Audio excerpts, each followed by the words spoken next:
¿Por qué tu hijo tiene miedo al salto a secundaria, a ese primero de la ESO? En este vídeo te voy a contar cuáles son los problemas que todo estudiante se encuentra y toda familia va a vivir en ese cambio de etapa educativa, de ese paso de la primaria a la secundaria y sobre todo cuando hay ese cambio de centro, ya sea de colegio a instituto o en el mismo centro ese salto a esa segunda etapa de secundaria. Lo primero de todo, soy Ricardo Díaz, soy coach educativo, me puedes seguir en este canal de YouTube, te puedes suscribir, darle a la campanita para no perderte notificaciones, dale a me gusta y comparte este vídeo para esa persona que le pueda ayudar.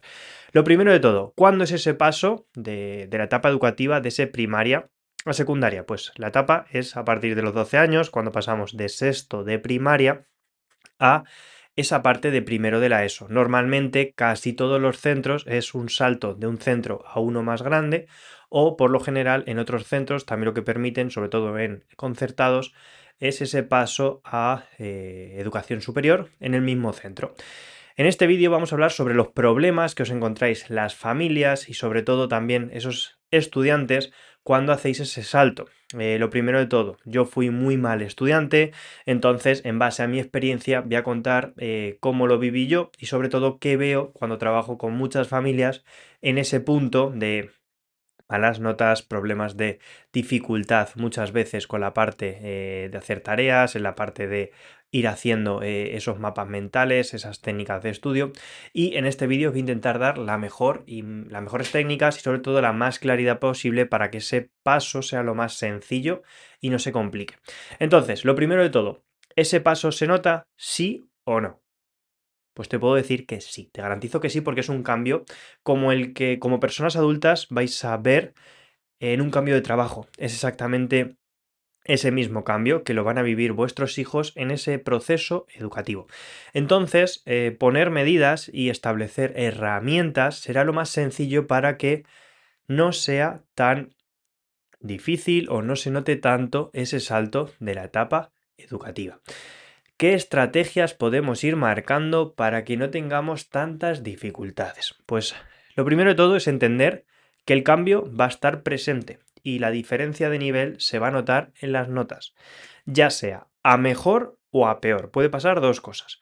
Por norma general, casi todo el mundo que ha sido un buen estudiante o que ha tenido esas mejores notas, indiferentemente del tiempo que ya haya dedicado, va a progresar hacia arriba. Normalmente no siempre es así, pero esos estudiantes que durante la etapa de primaria hayáis venido con esas dificultades, muchas horas con los estudios, os puedo garantizar que a un curso más difícil con alumnos y compañeros nuevos, con nuevos profesores, con materias distintas que no habéis dado nunca, por arte de magia las cosas no van a cambiar. Entonces va a ser más complicado.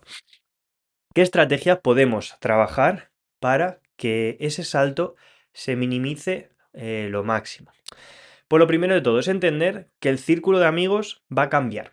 Y va a cambiar en ese punto en el que vas a tener que tener una gran comunicación con tu hijo para que en todo momento sepa cómo se siente, sepa cómo se va encontrando, cómo va sintiendo esas emociones y no normalizar ciertas situaciones como puede ser la de miedo, inseguridad, estrés, nervios, pues todo eso hay que expresarlo. Al final la clave es expresar emociones para que, en este caso tu hijo, o si eres estudiante y estás viendo este vídeo, no se repriman en ti. Y entonces una emoción que no la estamos materializando, que no la estamos expresando, al final la vamos acumulando y eso repercute en las notas, en nuestra actitud ante los estudios y demás. Entonces, la clave en este proceso es expresarlas, decir cómo nos sentimos, preguntar a vuestros hijos con preguntas abiertas. ¿Qué tal el primer día? ¿Cómo te has sentido con tus compañeros? ¿Qué has notado? ¿Has hecho nuevas amistades? ¿Te sientes solo? Esas preguntas que pueden ser muy profundas y muy absurdas por no expresarlas, pero vuestros hijos van a necesitar expresarlas. Al final estamos en una sociedad muy cambiante, las emociones hay que sacarlas, no dejarlas hacia adentro, porque el objetivo es que acompañemos en esta etapa educativa. Entonces, el primer punto son preguntas abiertas para que ellos se sientan acompañados. En ese punto, normalmente, cuando tú pasas o te cuento sobre mi caso, yo cuando pasé a la etapa de secundaria me fui a un instituto que no conocía a nadie en mi propia clase. En otras clases sí.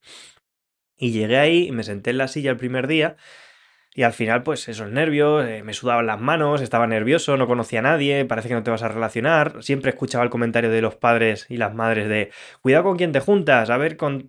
Y es normal, porque quieren protegeros, pero al final, si vuestros hijos no han tenido comportamientos raros durante el colegio, tampoco tienen por qué hacerlas en esa etapa de secundaria, ¿vale? Entonces el comentario está bien, pero tampoco vamos a meter miedo. Al final es una etapa que todo estudiante va a tener que vivir, pero es muy importante acompañar con buenas preguntas. Como norma general, después de esos primeros días, pues sobre todo es acompañar e ir viendo que vuestros hijos son partícipes de esas relaciones sociales que van haciendo. Eso por un lado. Por otro lado, vamos con las relaciones de los estudios, de esa etapa educativa. Y el nivel va a aumentar, y es normal, porque los profesores no están tan enfocados en cuidar al alumnado. En el colegio se tiende a más sobreproteger, y si el centro es más pequeño, con menos estudiantes, pues mucho más, es un ambiente mucho más familiar, pero pasamos a institutos donde hay muchos más alumnos, donde hay muchos más profesores, y por norma general, ese trato no es tan individualizado. Digo, ese trato no es tan individualizado entre comillas. Hay centros que también siguen un ambiente muy, muy familiar. Pero yo te cuento que cuando yo pasé a mi etapa de secundaria, pues el ambiente era distinto. ¿Era familiar el instituto donde yo estudié? Sí, pero no era el colegio que yo había tenido durante tantos años. Entonces yo notaba que entrabas a un centro en el que al final eras el más pequeño y había gente muy mayor y mucha más gente. Por tanto, esa etapa del cambio de nivel se notó mucho. ¿Cómo te diría yo que puedes trabajar con tu hijo para que ese cambio no te vaya afectando tanto? Pues lo primero que te voy a decir es trabajar esa organización, y esa organización la vais a trabajar con agendas. Normalmente los institutos os van a proporcionar agendas que normalmente suelen ser semanales, entonces esa parte estaría súper bien. Ya tendremos la agenda que tendremos que ir trabajando todos los días. Y ahí, como padres y madres, os tenéis que ir separando de estar preguntando tareas por el grupo de WhatsApp, de estar organizándole a vuestros hijos qué es lo que tiene que hacer. Lo único que vais a hacer es simplemente supervisar que esté rellenando la agenda. Hemos visto la organización, luego vamos con la segunda parte, que es súper importante, y es la planificación. ¿Y cómo vamos a planificar? Pues con un planificador mensual, simplemente en un lugar común de la casa donde va a tener que apuntar exámenes y trabajos. Es muy simple y sencillo, pero hay que repetirlo todos los días. ¿Cómo vamos a compartir esto? Pues apuntando exámenes y trabajos que tenemos que ir haciendo. De esta manera, ellos son conscientes de todo lo que tienen que hacer, cómo tienen que estudiar y qué tienen que repasar cada día. De esa manera saben planificarse mucho mejor. Tenemos organización, tenemos planificación, vamos con otro pilar fundamental y muchas familias lo decís y es correcto, y es repasar lo que han dado en el centro. Y está súper bien, pero tenemos que repasar con tiempos de concentración que nos permitan estudiar el tiempo correcto. Y el tiempo correcto no es decirle a vuestros hijos que tienen que estudiar 1 hora seguida. No, por favor, no necesitamos largas jornadas de estudio, necesitamos tiempos cortos de concentración con descansos. Para eso, siempre lo digo, lo que lo tengo por aquí, relojes de arena para la concentración. Son súper útiles y muy sencillos y muy baratos. Por tanto, olvidaros de decirle a vuestros hijos, estudia 1 hora, ponte mucho tiempo, eso no vale para nada, ¿vale?